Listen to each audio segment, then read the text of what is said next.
It's a big old smile, right? If you're wondering what that big grin's come from, it's been back in OldBoy. For my sins, I'm £500 lighter. However, the lads have done a great job, and he's purring like an angry kitten yet again, and I'm very thankful for that.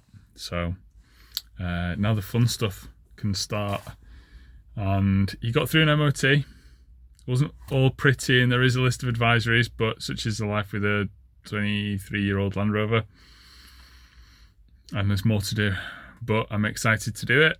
And when you start knocking off some of the big things off the list, the other stuff feels a little bit less intimidating, and almost like, yeah, there's going to be a couple of fun little projects here, sort the speakers out, bits and bobs, you know.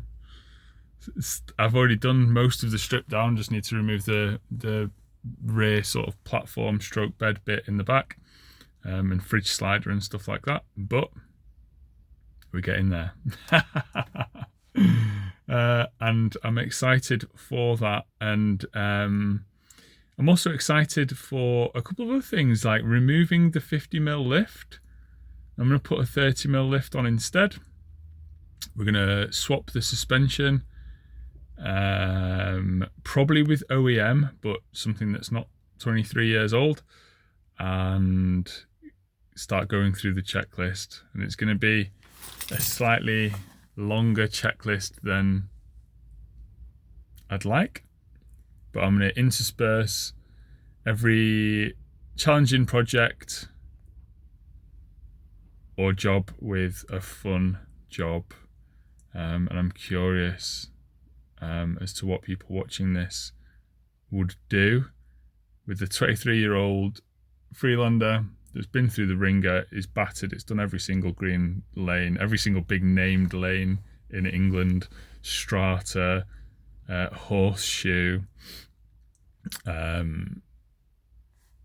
water break its neck, black yacht, like, you know, most of the biggies. I'm sure not everyone really, that's a bit of an exaggeration, but most of the biggies, you know, Corwin Car Wash, Splashy Lane, Wayfarer, you know, like hundreds and hundreds and hundreds. He's been on dozens of big trips, you know, probably spent 80 days laning, something like that, over the last, oh gosh, actually, now I'm thinking, no, more than that.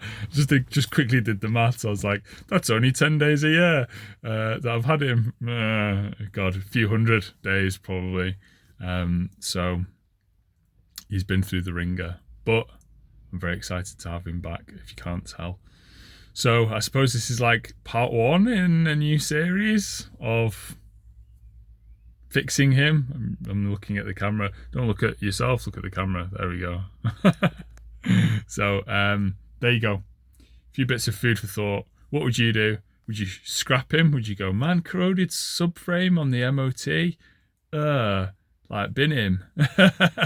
Or would you go, man, he served you well, like, do him up?